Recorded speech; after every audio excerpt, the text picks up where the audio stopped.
Hello, everyone. My name is Melissa Jenkins, and I'm the Community Director at Breastcancer.org, and it is my pleasure to be here with all of you.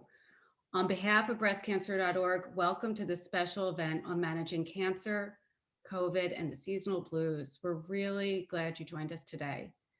It's tough to deal with the cancer diagnosis and treatment or care for someone going through cancer, but layer on the holidays and the COVID-19 pandemic, and it's enough to make anyone feel mentally stretched to their limit. It's okay if you're not okay. You are not alone. We've asked each of you to describe how you're feeling right now, and here is some of what you shared with us.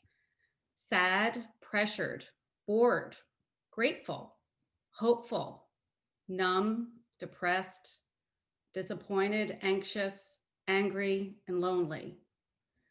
Whatever you're feeling, showing up today is an act of self-care, and we hope you continue to take care of your mental and emotional needs in the holiday season and throughout the year. And to help, I want to invite each of you to connect, learn, and share in our Breastcancer.org community after today's program. It's a safe place where you can anonymously find peer support for thousands of topics related to life with breast cancer. But for today, we're joined by two exceptional panelists, Kelly Grosklags and Shirley Otis-Green, who are here to help with your questions and discuss ideas to manage the complex feelings you may have right now.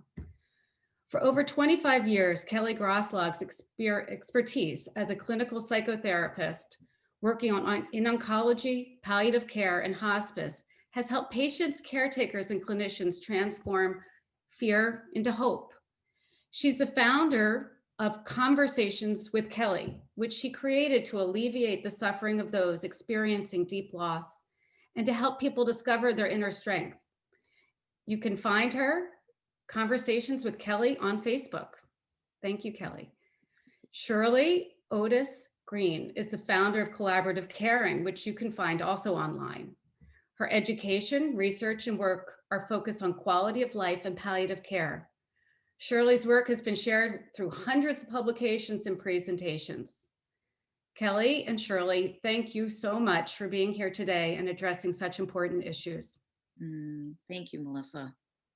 Thank you. And thank you to everyone who shared so many thoughtful questions when you registered for the webinar. All the questions today are from you. And we hope you find the responses helpful and reassuring, and we're pretty sure you will. If you'd like to ask a question during the discussion, use the Q&A field at the bottom of your screen. We're not going to share names if we read a question, and we'll just do our best to get to as many questions as time allows. So let's move to the first question.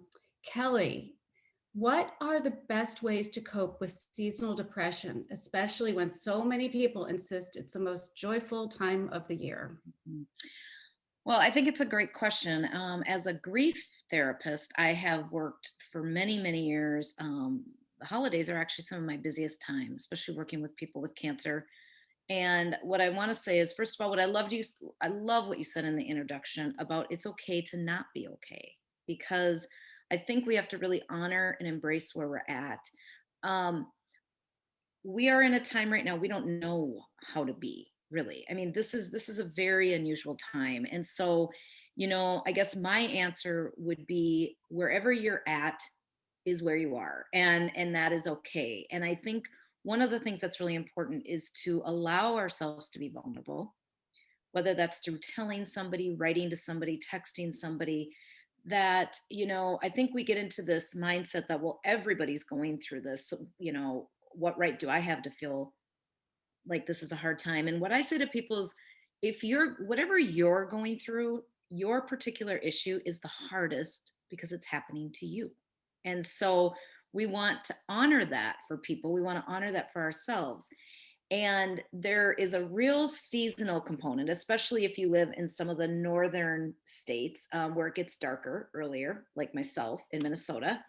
And so there's some practical things we can do, making sure we're getting enough sunlight or outdoor time, making sure our vitamin D levels are checked, that we are, getting enough sleep, that we're, we're getting good nutrition. But what I want to say about, it's the most joyful time of the year. I'm seeing a little shift in that this year. I don't know. I'm seeing with holidays coming up, so many people are having to shift away from families. It feels a little bit like it's just a continuation of where we've been. I mean, it doesn't, for me, I'm just seeing a lot of people going, we thought we'd be on a different place than we are right now, and we're not. And so it's okay if you're not joyful. It's also okay if you are joyful. And I think that that's really important to remember, is that some people don't feel like they're entitled to be joyful because the world feels like it's kind of crumbling. It is okay. And so my recommendation for much of this is allow and embrace yourself to be where you're at. But also, when we share our grief or when we share our suffering, we can cut that in half. When we share our joy, we can double it. And so it's important to be sharing with someone else your vulnerable times. Shirley, did you have anything you'd like to add to that? That's so helpful. Yes, Kelly, thank you so much for those words of wisdom. One of the things that I was thinking about when I saw that question come through, and again, thank you guys for your thoughtful questions. We're going to really enjoy talking through some of those. One of the things that I was thinking of is a concept called polarity thinking. And I hadn't been familiar with that term until recently, but I really love it. It speaks to my social work heart. And what it is the idea that you can have both and. And so you can be absolutely sad or discouraged or depressed, and you can be happy and joyful and feeling blessed. And often those that can switch, within moments of one another, depending upon your circumstance. And it's again normal and natural for us to ebb and flow through all of the various emotions that we might have. Seldom are we, quote, stuck in one of those for a long period of time. When we are, that's especially an important time to see someone, to talk to someone, as you say, to share your feelings, perhaps personally, but perhaps with a professional. Mm-hmm. But again, for most of us, our feelings are not a constant. So right now, I might be feeling depressed, but that doesn't mean I'm going to stay that way forever. And so being able to be mindful of that and to remember that, however old you are, by definition, you've had a variation of different feelings. And however old you're going to be, you're going to have another variation of those feelings. That's kind of the human condition. So this too shall pass is one of the phrases that my aunt from Minnesota, I didn't realize you were from there. My aunt from Minnesota would always say, and I think there's sometimes that was disheartening because we'd be all happy and it's like, this too's going to pass. Yeah. But those are words of wisdom for a reason. And again, I think that the key here is to recognize that there may be moments of sadness, but hopefully there are also going to be moments of joy, and to be able to have hopefulness about those, the ebb and flow of those feelings. I love that, Shirley. I actually write about both and in my book. And it's so true, because so often people want to be either or, right? We want to be, and then we can get so hard. So I'm so glad you brought that up. And by the way, when people were writing in about they feel grateful, they feel angry, they feel joyful, they feel scared, all those things, I was listening to that going, well, yeah, that could be like 1 hour of my day, where I could feel all of that in like one moment. It just depends when you answer the question, of how you're feeling. So Right. So that gets us really right into the next question, Shirley. So if you are in that moment of sadness, how does one embrace and validate that sadness and actually move through it, knowing that they can, how to get through that feeling? Well, yes, and again, I think that that's the challenge, right? Is when I'm in that, how do I manage that? And what I found helpful is another analogy. You can tell I like analogies, and it's the idea of an elevator. And so, if we think of our emotions as different floors of the elevator, and just for the sake of saying this, let's pretend that the upper floors are the happy things and the down floors are not so happy. The good news is that the elevator can go up and down, the doors can open, and we can choose to get off on that floor, and we can choose to get back on the elevator and push a different button. And that, for me, is a very empowering analogy, because again, the challenge isn't that we never go to the different floors. It isn't something that's wrong with us if we end up in the basement. Sometimes, you know, the tricky part is they didn't give us the buttons. They're not labeled, you know, so we don't necessarily know where where the doors are gonna open next. And so we might find ourselves in the basement. But the trick is to remember we don't have to stay in the basement. And the other trick is to remember that there might be cool things in the basement. There might be a lesson to learn. There might be something to explore. There might be some tidbit of wisdom that we can identify and find in that basement. But then we can get back on the elevator and we can press other buttons, and we're likely to end up on another floor, and we can explore that one as well. Some of the great Zen masters have likened this to, again, a guest house, and that the different feelings or emotions that come in are the different guests who might come. And so the concept from that is to think of this again as your task in the world is to welcome whatever comes in and to seek to learn whatever lessons that guest may have to share with you.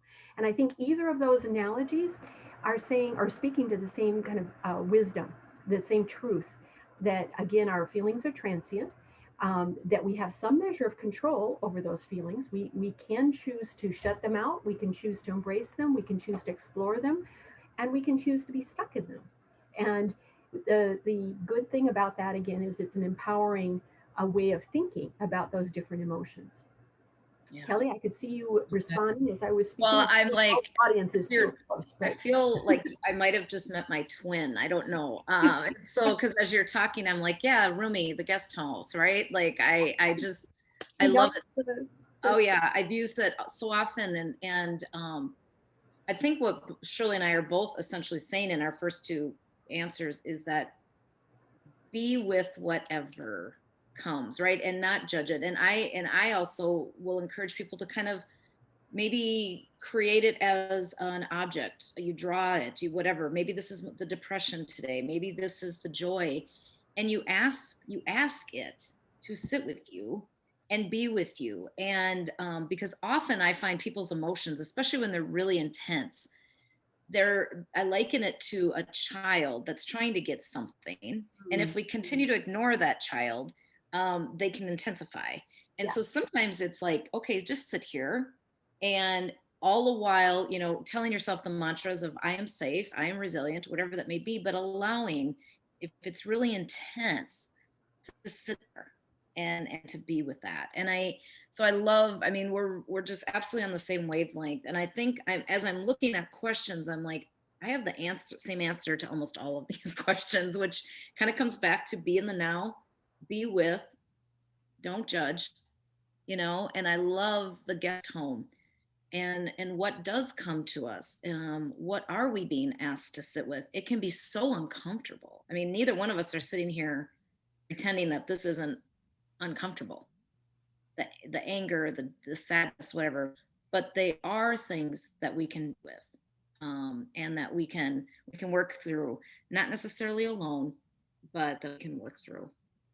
Well, again, it does, trust us, we've never met before, but it does seem as if we were two brothers from a different mother.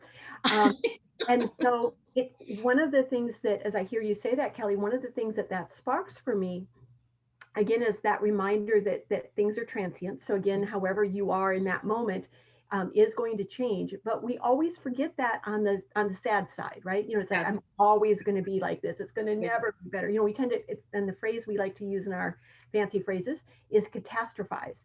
And so, you know, I stub my toe and I'm like, oh my God, the day is terrible. You know, right? We sometimes run to kind of the worst possible scenario, and we don't need to do that. And so the tricky part is kind of breaking some of the habits that we might have that might not be serving us so well.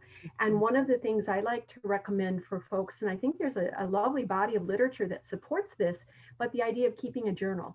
And if you do that on some regular level, and you can do that by physically handwriting something or speaking to your smartphone, or you can type in something, you know, virtually, whatever mechanism that works for you. But by doing that, you get a chance to see that things change. You know, it's a nice visual reminder that, oh yeah, I was really bummed and look, that day I was really happy. And like you said, that hour I was really happy, and that hour I was really bummed. You know, the changes can occur quite rapidly, but it's a good reminder that things can change. And it's a good reminder that we, again, have, um, there's some symbolism in writing it down that is, again, helps us to get a more objective kind of point of view that, yeah, I did stub my toe and I really didn't die and it really was okay and it really did pass. And if I can deal with a stub toe, I can deal with breast cancer. Yeah. And there's some benefit, I think, to that. And then the other thought that I have is that our feelings generate stuff for us, right? And so when I hear someone say, I'm so angry, anger is energy, right? Mhm. So can we use that? Again, the guest house, the guest is bringing us energy. So it's a matter of reframing what the message is and saying, what can I do with that? Mhm. And where is that anger coming from? Peeling off the layers of the onion, being able to explore that a little bit more. And you can do that again through your journal or with your best friend or with your dog. Probably the same thing there. But Mhm. at any rate, you have a chance then to think about that and process that on a different level in your brain. And that helps us to be more proactive versus reactive. And for most folks, that's again a more comfortable place to be. Again, being able to tell ourselves, I've gotten through tough things before. I've been able to manage up to this point. I've got family and support, hopefully. I'm in a safe, warm environment, hopefully. I've got the things that I need at this moment, maybe not tomorrow, but at this moment. And then we can take a deep breath and perhaps feel more comfortable. Mhm. Thank you. I'm going to move to the next question. Maybe we start with you, Kelly. What do you do if you have too many obligations to keep track of, Mm. be treatments and the holidays and family, or the opposite, too much free time, Mm. without activities, too much emptiness where you start to focus on your loneliness? Yeah. Um, I think again, both, and as we talked about, I think people kind of go in and out of that experience. Right now, I feel like people are experiencing more the I don't have enough to do. I feel like my day is the same thing. And even for people that are going to infusions or to treatment, they would often have friends come with them that would kind of break up the experience, go out for a cup of coffee after. That's not happening in a lot of states now. We're not allowed to bring people with us. I will also say, and this is speaking directly to the people with metastatic breast cancer, is that it is not uncommon to feel like time is so precious, and if I want to live big, I want to experience this, and if this is my last Christmas, or if this is my partner's last Thanksgiving, we really want to embrace it, and we want to do the best we can do. This year, what I am reminding people of is that we don't have to necessarily celebrate on the actual day. I know there's some religious reasons that we'll celebrate, um, you know, the holidays on certain days, but I'm thinking it's okay this year if we reschedule, or if we can't do it this month, maybe we can do it in January, maybe we can do it in February, so that we don't see it like you were saying to Shirley, kind of that polarized, like, well, if it doesn't happen on November blank blank, it's never going to happen. I think it's important to remember that we can still do these things. So for those of you that are feeling really lonely and like you're missing out on this opportunity that'll never happen again, I want to encourage us to get creative. Like, maybe it's not going, maybe it's, going to be Hanukkah in February or whatever that may be. But I just think it's really important for us right now to feel like we do have some options, because we'll get very depressed if we feel like this came and went, and we're never going to be able to have another Thanksgiving with their family, for those people that might be living with you know a couple months of life. And so, and how do we get creative? I mean, how do we get creative? I also really want to encourage people. I know some things are chosen for us: what time you go to your PET scan, when do you go to your infusion, are you getting your labs done today? And we're kind of at the mercy, especially right now, of different things. But I also want to say, so be selective on how you spend your energy. I mean, that is a really amazing thing for all of us to remember. You know, one of the things I've seen with my patients that I think is so beautiful is they can become very empowered about I used to spend time with that friend because that's just what we did for birthdays, but I don't even like that friend. And so I've got all these obligations right now, and I look at them, and half of them I don't want to do. And I want to say, this is your permission to, you get to say no and you get to say yes. And I think so. If you're overbooked, look at those things that you're overbooked. Where can you go in and have some empowerment and have something you can change? If you're feeling like your fear of being left out, tell somebody that. We have to be so creative. And right now, what I'm feeling people missing the most is touch, like human touch, like a human hug, human touch. And so this hanging out on the driveway or hanging out in the yard was really cute 8 months ago. Let's just face it, it's not the same thing. And so, and yet, how can we, I know there's some questions about that, but how do we stay connected as humans? So that's a long answer to, if you have too many obligations, make sure there are things you want you put your energy into, because certainly, I don't know this from experience, but I know this from observing for many years.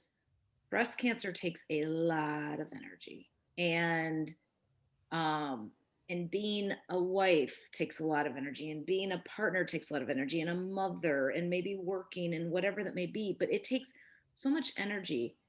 And the question is, am I spending my days how I desire to spend my days? And I think that would be a really good thing if you feel over obligated, because living big and being exhausted every single day may not be worth the trade-off. So we just, I really encourage people, you get to be empowered, and you get to, I mean, that's so much feels like it's happening to us right now. Right. Where in our lives Yeah. can we step in and go, what can I influence? What can I make decisions on? On that, I'm going to ask Shirley this, and I'm going to kind of combine a few questions. Uh-huh. People around the holidays often get great joy by doing something for other people, whether it's volunteering or buying a gift, let's just say. And this makes them feel better. And some of this is kind of out of reach this year. Many people have financial issues that have been sprung upon them with loss of income through COVID, or not being able to work because of treatments. So the not having the financial means to afford these presents this year, and volunteering has been taken away in many instances. So if one is feeling lonely or feeling any of these emotions, how can you give suggestions or strategies on taking care of yourself and making yourself feel better through that time? Yeah, such a good question. And I love that our audience was recognizing that there is, again, such wisdom in just the core of that question, which says that we all feel better when we are caring for someone else. When instead of being focused inward, but when we can be focused outward, when we can say, what are the gifts and talents and experiences that I have that are valuable, and how can I share them? That perspective is so important. I tend to think in simple terms, I guess, but I think we basically have two motivations, and one of them is love, and one of them is fear. And when we're coming from that place of love, then the container that's got that much in it is half full. And I say, Melissa, I have so much in my life. How can I share it? And if I'm coming from the place of fear, then I say, oh my gosh, my container's half empty.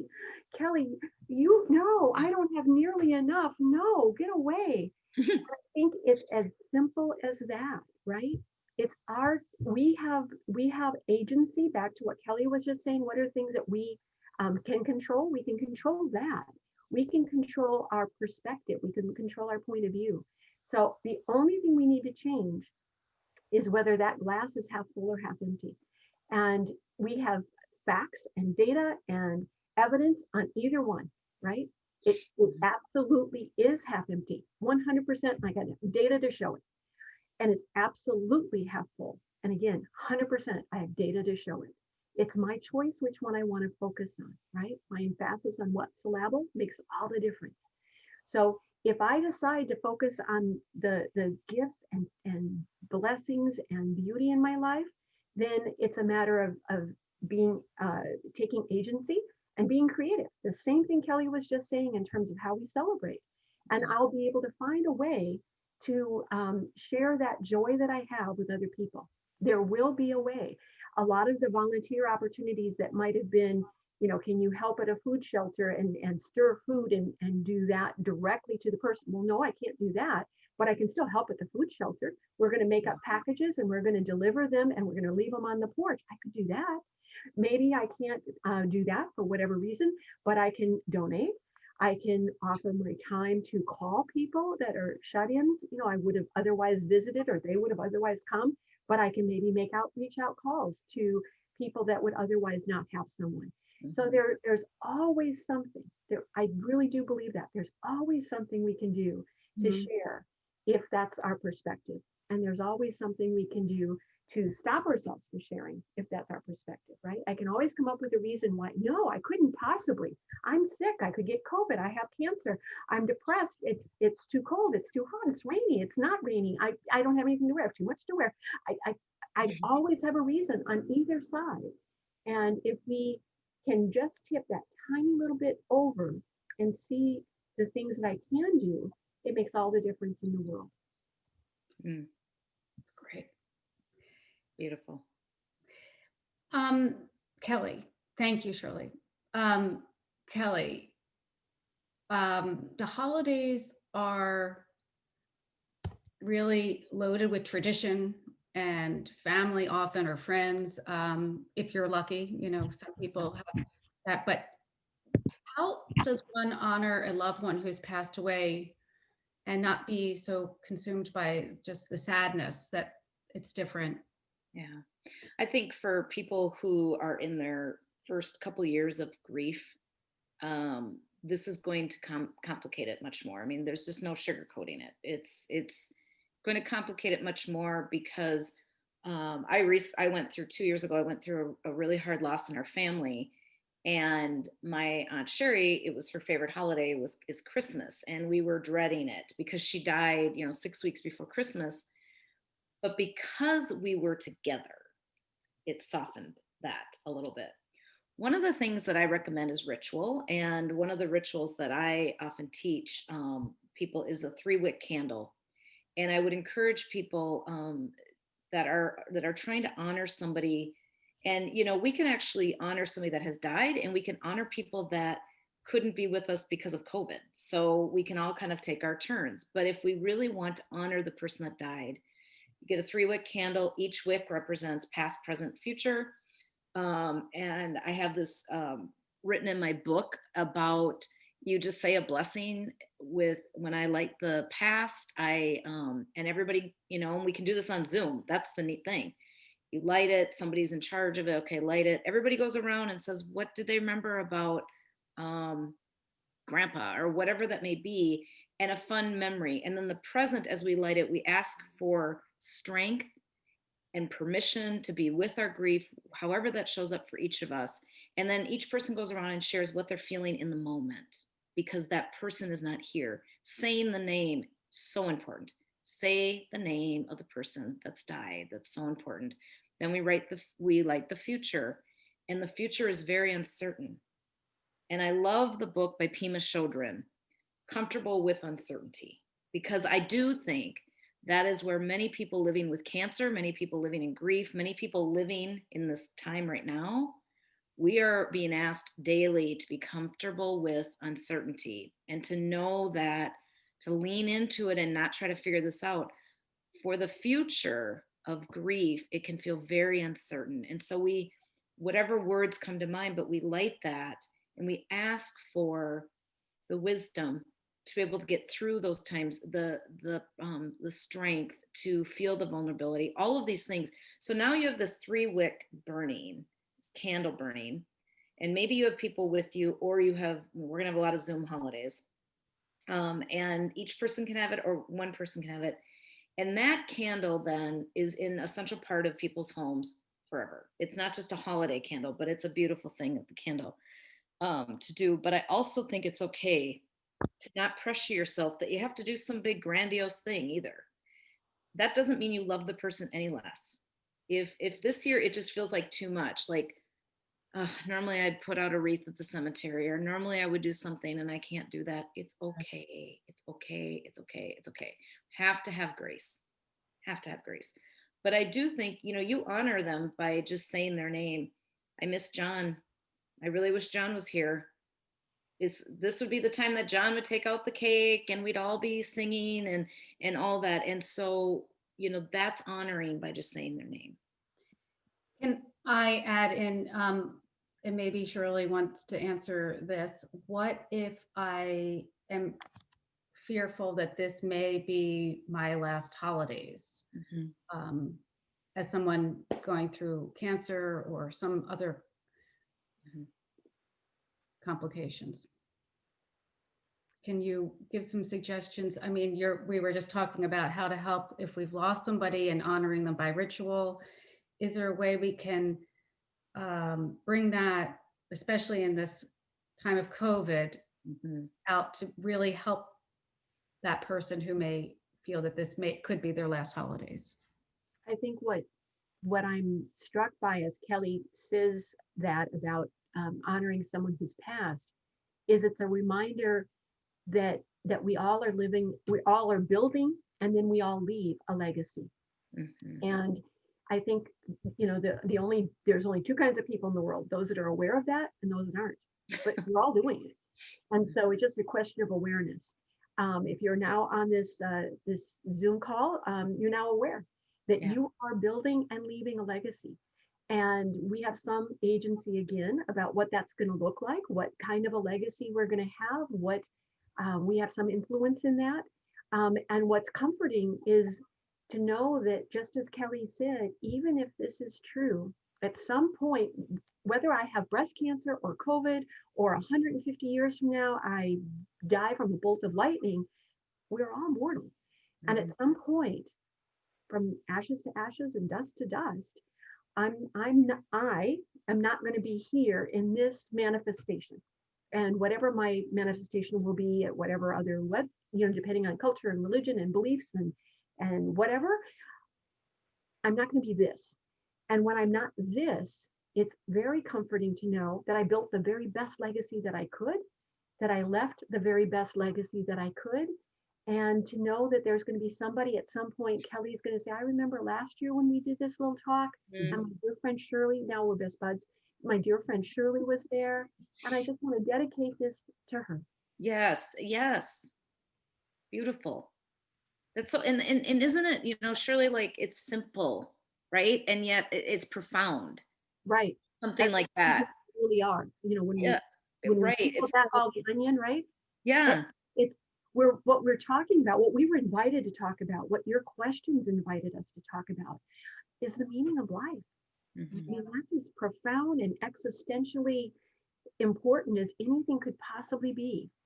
Those of you on this audience who are listening to us now, who sent in the questions, who are sharing this with your loved ones at a later point, listening to the recording, you are willing to play with the most important, most fundamental questions about our existence. Why are we here?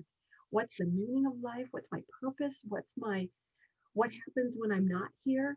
How do I somehow manage all of that?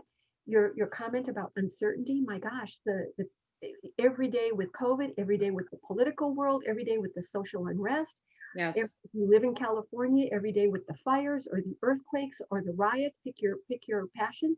If you live, any geographic place with climate change, with the hurricanes, with the tornadoes, with the windstorms, with the dust storms, with the rains, we live with uncertainty. Again, there's only two kinds of people: those that are aware of the uncertainty and those that are not. But a lot to take in, isn't it? I know. A lot of things that we can't control. So whether or not this is a diagnosis of cancer is already, wow, that's the thing. This audience, by definition, is the audience that is the most aware. When a person gets a diagnosis of cancer, one of my kind of mantras would be, it's an invitation to consider the possibility of your own mortality, right? Mhm.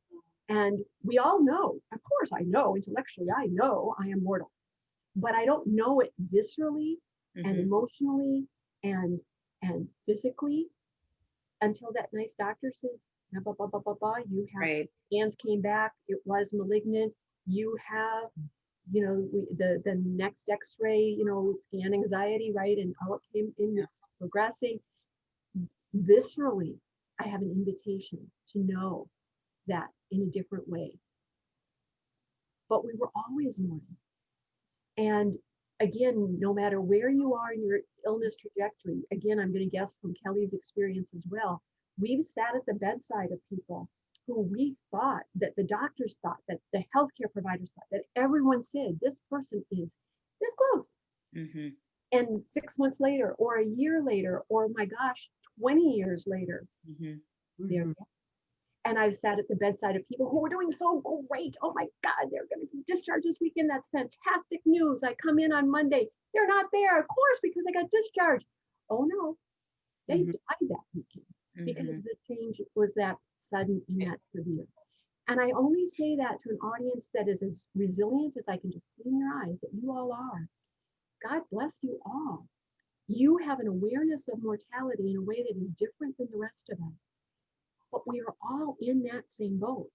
And it's the tolerance of ambiguity. It's the willingness to embrace the uncertainty that is, again, that's with the elevator door open. That's the gift. That's the best person that came in. That opportunity to explore what that might mean and how do you live with that and how do you do it with grace. I love that phrase, Kelly. That's so Mhm.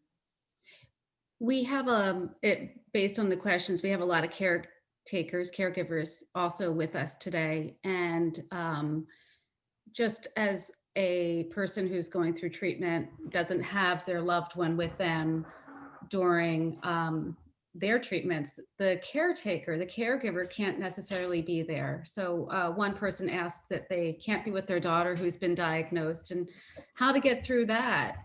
They can't be there necessarily during the holidays or through any of this. And it's really hard for a parent. Is that my question? That's, you know what? Take it, Kelly. Start with you, since Shirley I was like, I'm following the rules. beautifully answer it. There's no doubt.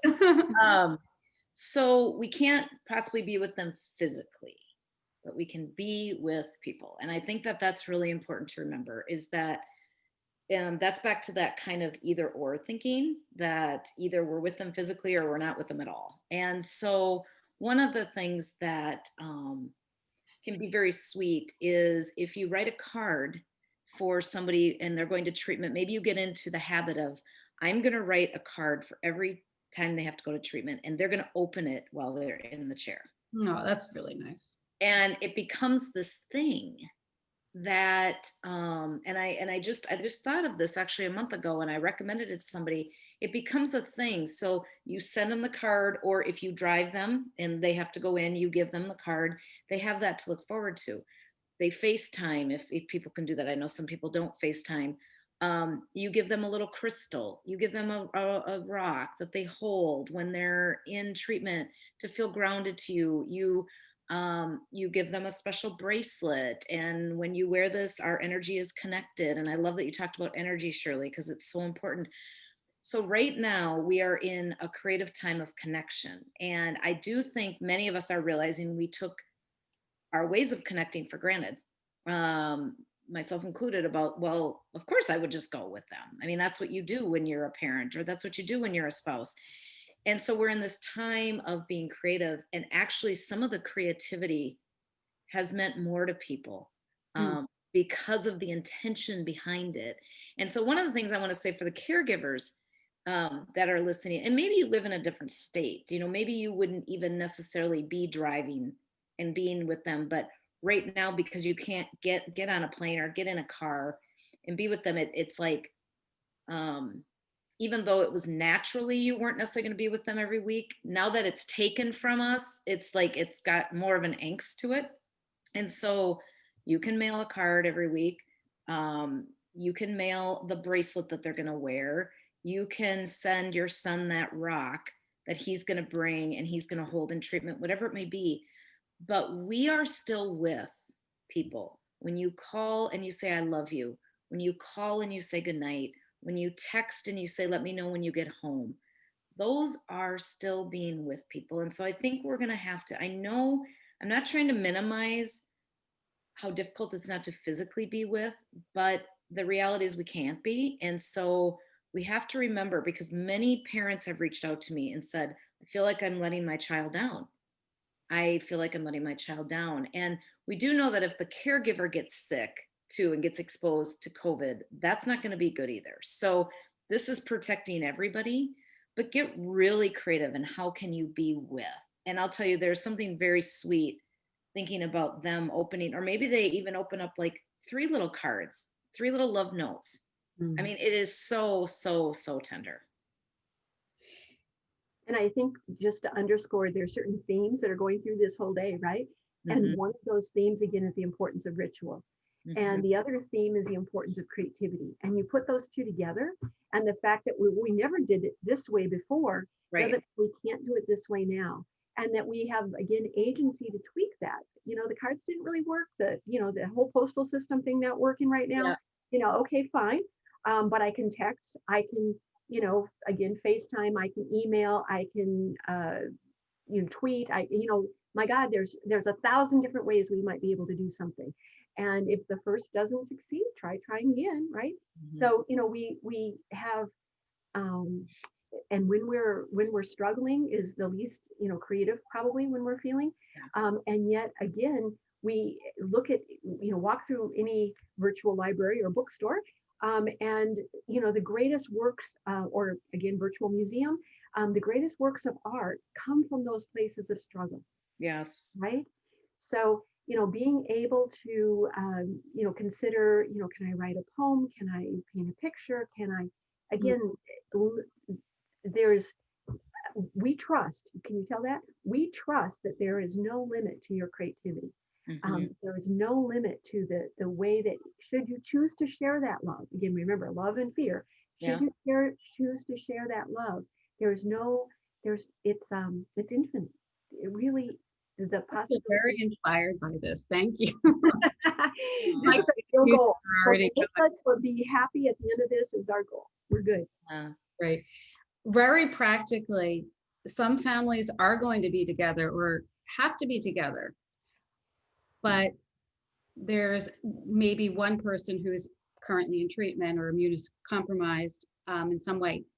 Do you have suggestions on how to talk to the family to get the respect that they need for uncontaminated foods and surfaces and distance and whatever that might be? Because it can be kind of awkward. And do you have suggestions on how to sort of manage that?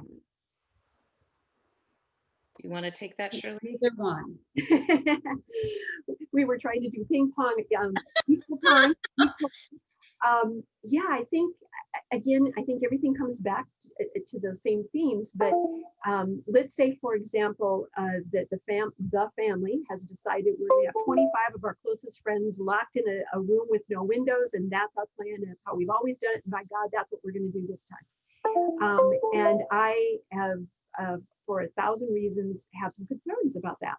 So what are my options? And obviously one option is to yell and kick and scream, and be angry. Another option is to, again, remind people gently of what my needs are and see if we can be clever and creative. But one of my options is really just to say no. Because again, like you were saying, Kelly, earlier on, the fact that I've always done something doesn't mean I always have to continue to do something. And it's okay for them to not be okay, whoever the them are. If they don't respect my needs, then arguably you have at least our permission.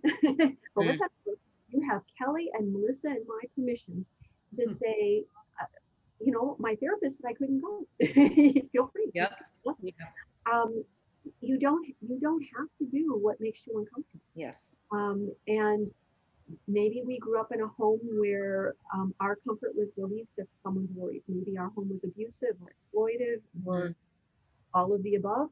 And that this is just more of that.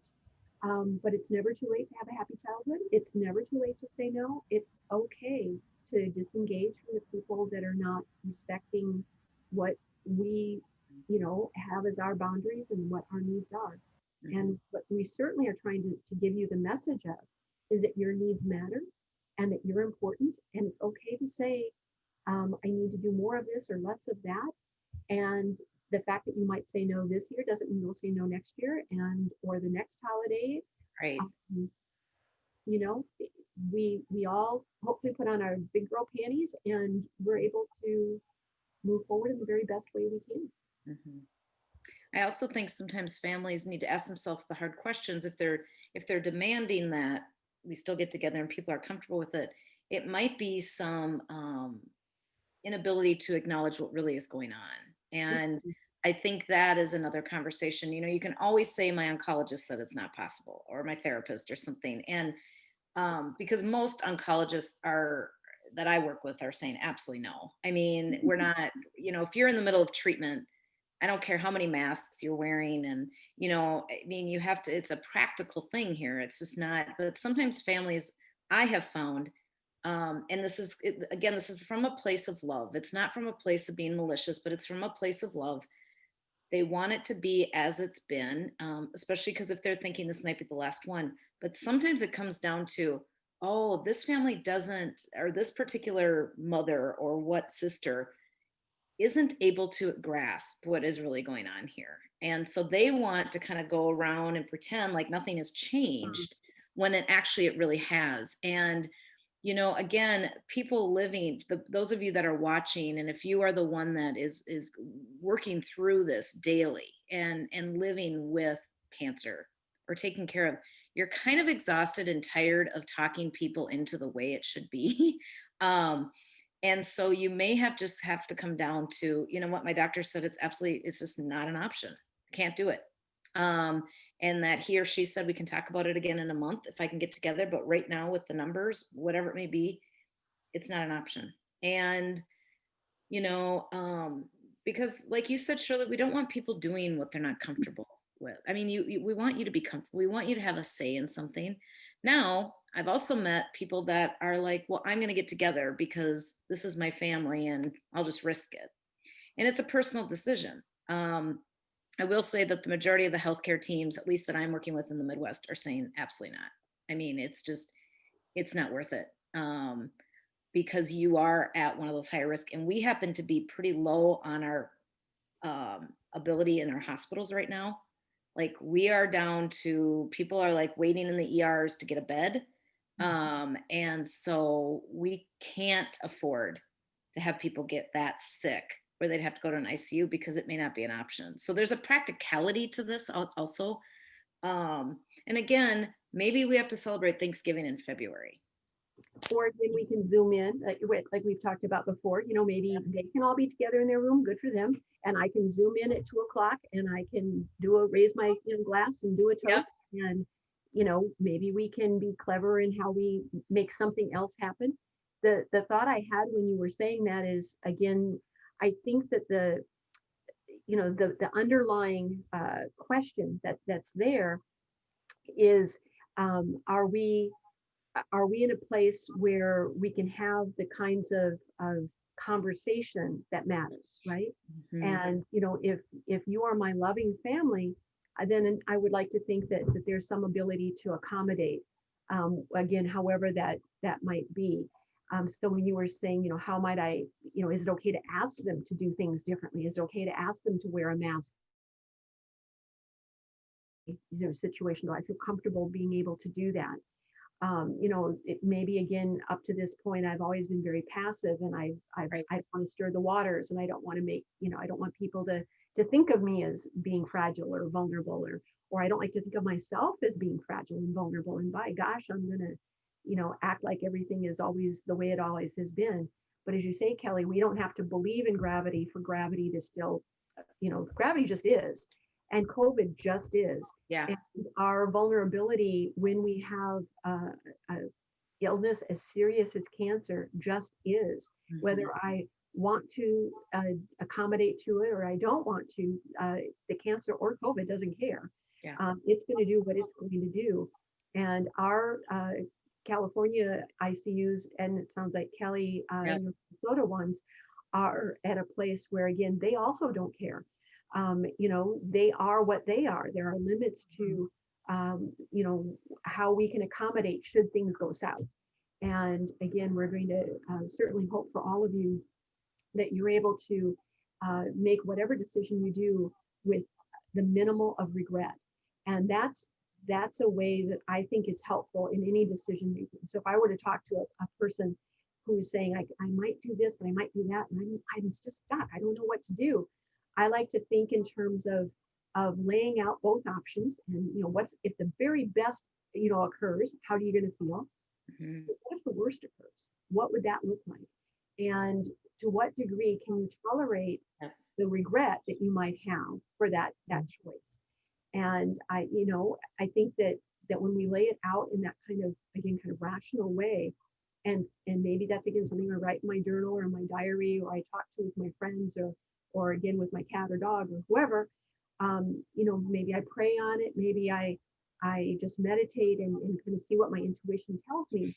But I think when we think along the lines of what will I regret, and am I okay tolerating that, it can help us to clarify.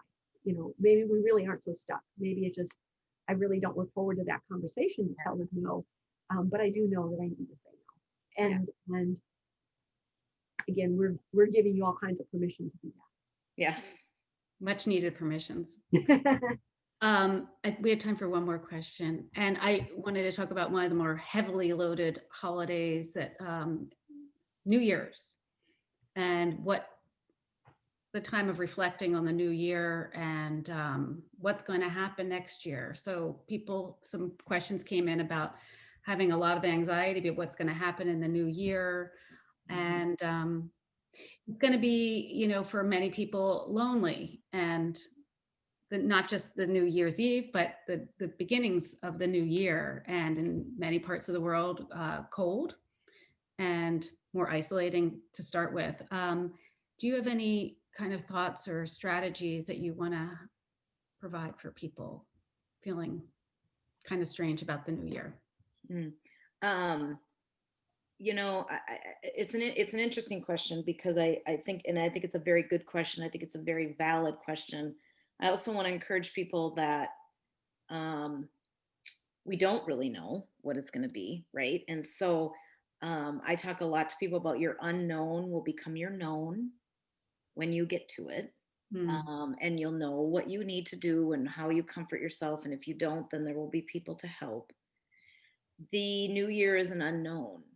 The New Year's Eve is an unknown, but when we get to it, it will become our known. And I think what we have to do is so, so, so hard. And I say this because it's a practice I'm also practicing, about being in the now.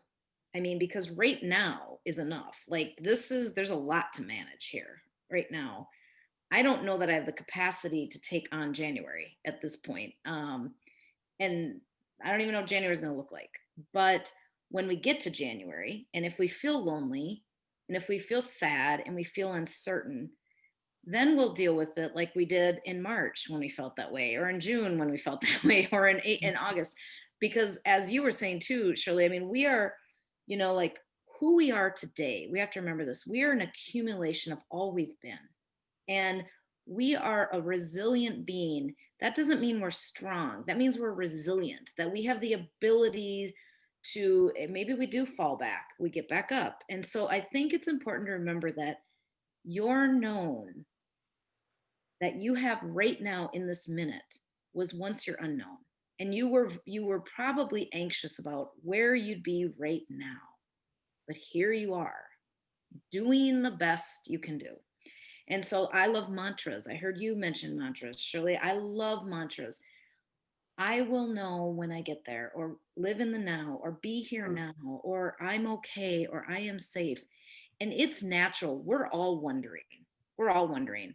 But the reality is, right now is a lot to manage. And so I would love to hear your thoughts on that, Shirley, because I do trust that when people get to January, February, and it feels more lonely. I mean, we really want to believe like this is going to be done, and you know, um, I'm not sure. It's going to be different, that's for sure. But where you are right now, everybody has to remember this was once your unknown.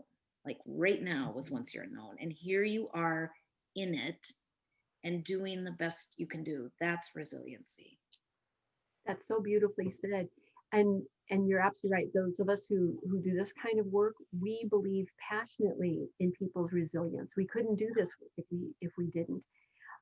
So it's both from the literature, from the evidence, from the data, but also from our own personal experiences and from our own private experiences, from our own personal experiences, that we again, by definition, everyone who's watching this video right now, by definition, you have not died yet.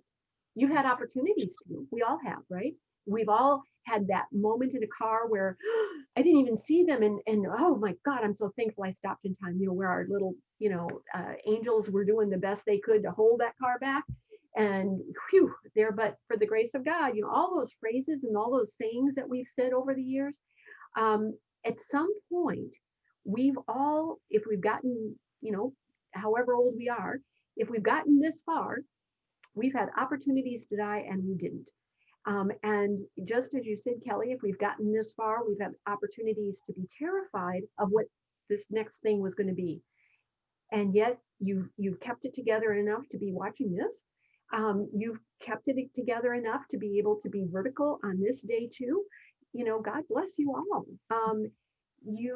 You are resilient. You are able to deal with things that others have not. Again, by definition, you've been able to deal with hearing those words and getting up the next morning. And you've gone through treatment, and you said, I could never do it again, and yet you did. Mm-hmm. And you looked into the future. I love what you said, Kelly. You looked into the future and you said, November of 2020, what's that going to look like? And I bet you did not think it was going to look like this, because right. No one did. That's right. We're nearing our end.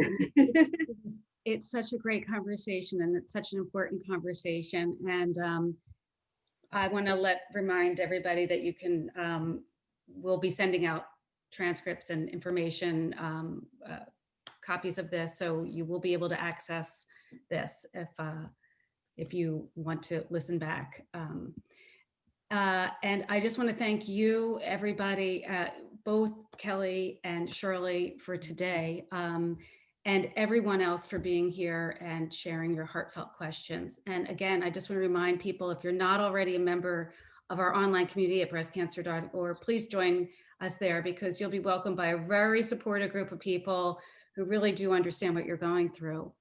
But we are not just going to end like this. We're going to end today's webinar with a mindfulness meditation that's going to be a very short one, take us to the end of the hour, and it will be guided by Kelly. And while mindfulness doesn't make cancer or the pandemic or other life stressors go away, it can certainly help us have a better quality of life by easing stress and worry. So I'd like to say thank you again to both of you. And Kelly, we're going to let you end today's webinar with the mindfulness meditation. Thank you, Shirley. Thank you, Melissa. Thank you. So I would like to invite everybody, wherever you're at, if you're laying in your bed, if you're sitting in your chair, whatever that may be, I want you just to all take kind of a collective exhale first. We just heard a lot of information. You may be having certain feelings. That's absolutely okay. Just a nice exhale. And then what I'd invite you to do is put your right hand on your heart and then your left hand over, if that feels comfortable. Close your eyes, and I'd like you to breathe in beautiful, white, peaceful light that comes in through your body, goes down to each and every organ and every cell, and just starts to kind of relax you and calm you. And then as you breathe out, letting go of any fear that may have arisen,